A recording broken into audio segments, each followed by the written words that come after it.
Hello and welcome to day 41 of our chronological journey through the Bible. Today's portion is Exodus chapters 33 to 35. And in these chapters, we see that God responds to Israel's failure with the golden calf with both justice and mercy. Moses intercedes, and God reassures his people of his continued presence. And rather than abandoning them, God invites repentance and, followed by restoration and a renewed obedience. And the relationship, as we see it, is repaired through grace. And what we learn is God's presence is the greatest gift. And restoration is always possible when hearts turn back to Him. So let's open with a quick prayer. Lord, thank you for your mercy. Lord, thank you for your mercy and your presence that always goes with us. You said you will never leave us nor forsake us, Lord. Help us to walk out our days faithful to you, with putting our trust in you and you alone. And Lord, help us to honor your word and spend time in your word, Lord, because your word is you. And may your word be a lamp unto our feet and a light unto our path. In Jesus' name we pray. Amen. All right. Let's start with chapter 33. Then the Lord said to Moses, "Leave this place, you and the people you brought up out of the land of Egypt, and go to the land that I promised to Abraham, Isaac, and Jacob when I said, I will give it to your descendants. And I will send an angel before you, and I will drive out the Canaanites, Amorites, Hittites, Perizzites, Hivites, and Jebusites. Go up to a land flowing with milk and honey. But I will not go with you, because you are a stiff-necked people. Otherwise I might destroy you on the way." When the people heard this bad news, they went into mourning, and no one put on any of his jewelry. For the Lord had said to Moses, "Tell the Israelites, you are a stiff-necked people. If I should go with you for a single moment, I would destroy you. Now take off your jewelry, and I will decide what to do with you."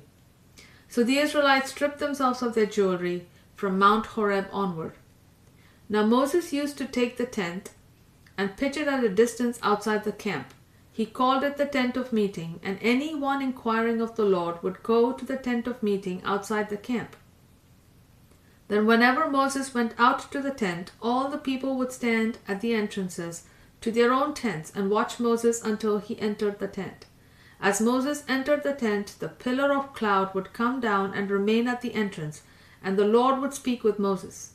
When all the people saw the pillar of cloud standing at the entrance to the tent, they would stand up and worship, each one at the entrance to his own tent.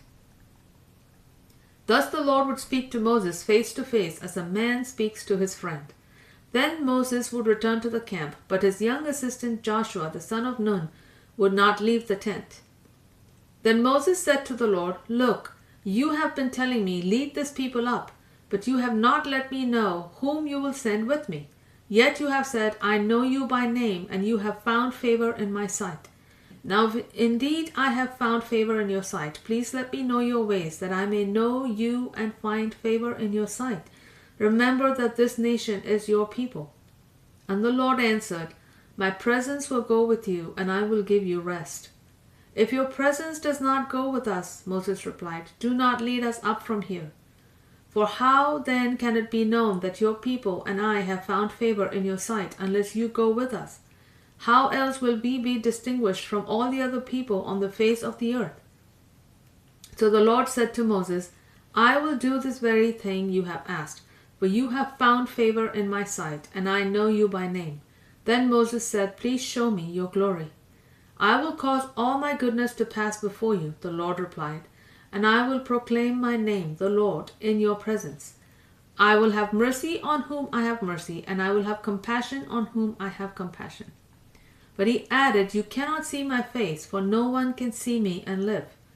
The Lord continued, "There is a place near me where you are to stand upon a rock, And when my glory passes by, I will put you in a cleft of the rock and cover you with my hand until I have passed by. Then I will take my hand away, and you will see my back, but my face must not be seen. Chapter 34. Then the Lord said to Moses, Chisel out 2 stone tablets like the originals, and I will write on them the words that were on the first tablets which you broke. Be ready in the morning, and come up on Mount Sinai to present yourself before me on the mountaintop. No one may go up with you. In fact, no one may be seen anywhere on the mountain.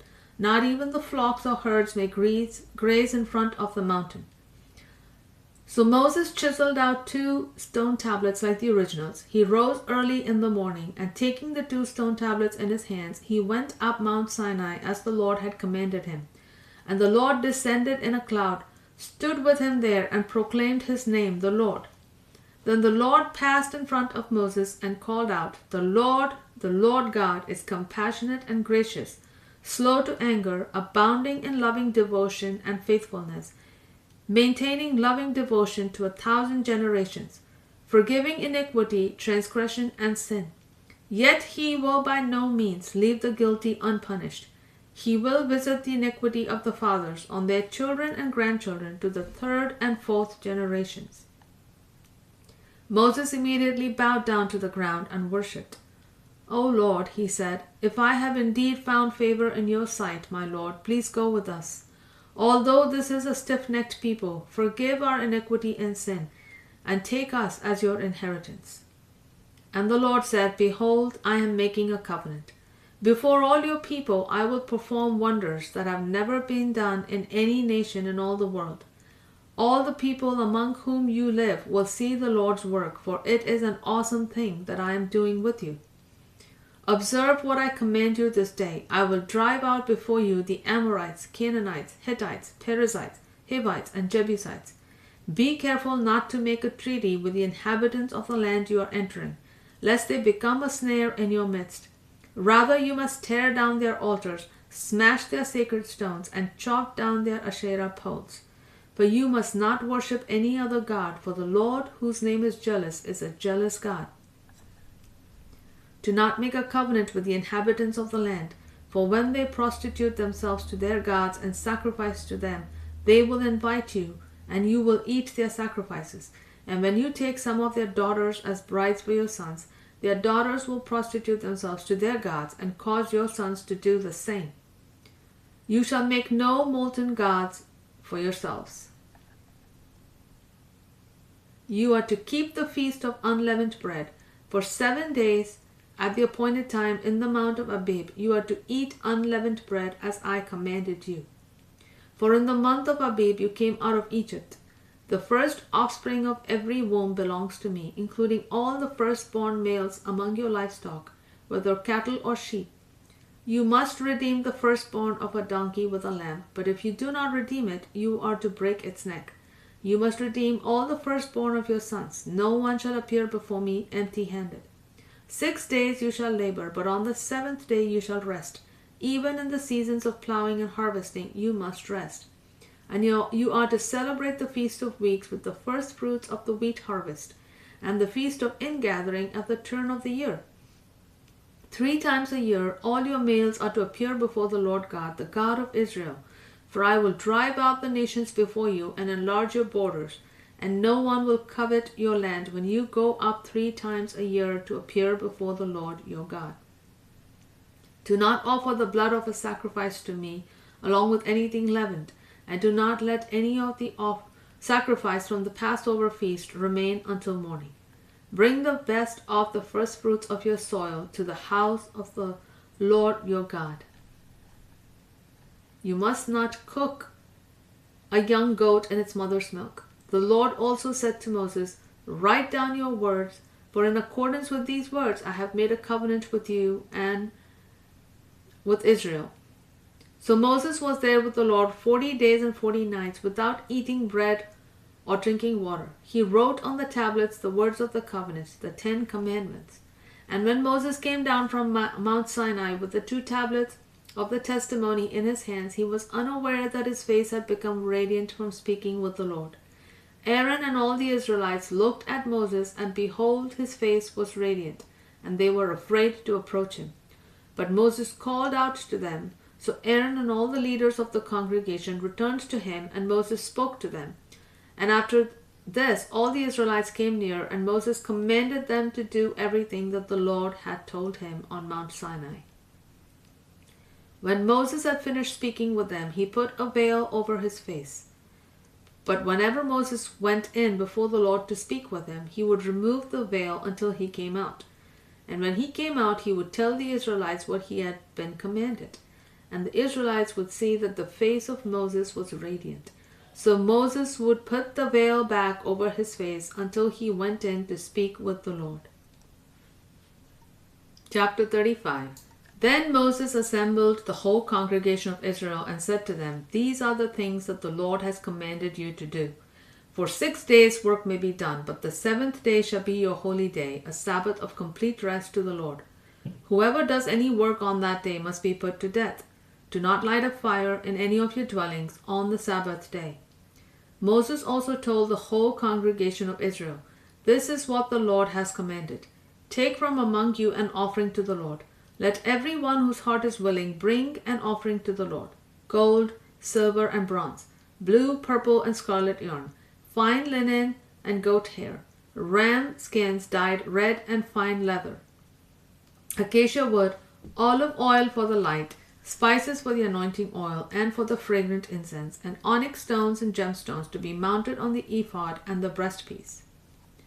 Let every skilled craftsman among you come and make everything that the Lord has commanded: the tabernacle with its tent and covering, its clasps and frames, its crossbars, posts, and bases, the ark with its poles and mercy seat, and the veil to shield it, the table with its poles, all its utensils, and the bread of the presence, the lampstand for light with its accessories and lamps, and oil for the light, the altar of incense with its poles, the anointing oil and fragrant incense, the curtain for the doorway at the entrance to the tabernacle, the altar of burnt offering with its bronze grate, its poles and all its utensils, the basin with its stand, the curtains of the courtyard with its posts and bases, and the curtain for the gate of the courtyard, the tent pegs for the tabernacle and for the courtyard, along with their ropes, and the woven garments for ministering in the holy place, both the holy garments for Aaron the priest and the garments for his sons to serve as priests.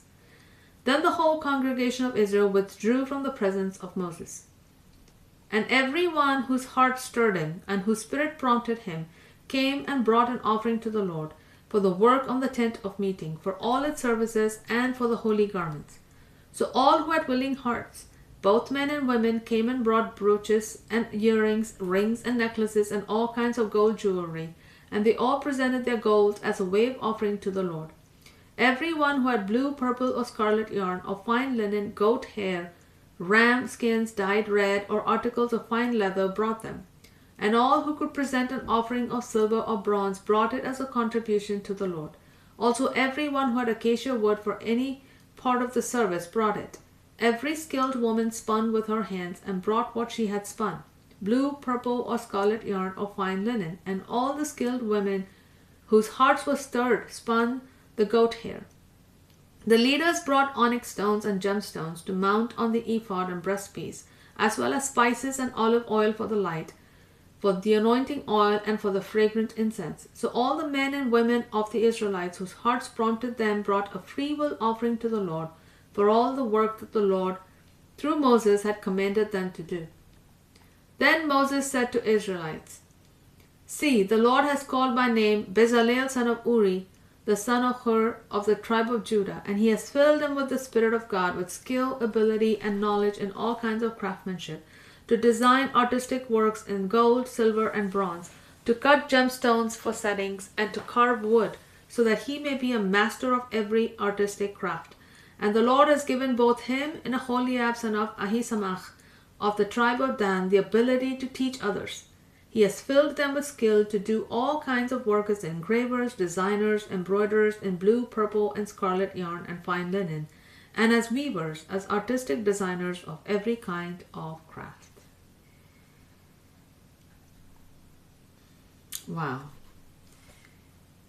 So we see, folks, Like I said before, God's presence is his greatest gift. And, the people are fickle. When they don't see Moses, or when they don't hear from him for a period of time, they turn away from God. We saw that in the previous 2 chapters. But even after their failure, God invites his people to move forward in grace. He's mindful of them. Moses interceded for them, but God turned from his previous position regarding the people. And so these chapters remind us that restoration is always possible through humility and repentance. It's when they turn and repent, God displays his grace and mercy. And with that, we'll wrap up our reading for today, and we'll see you again tomorrow for day 42. God bless.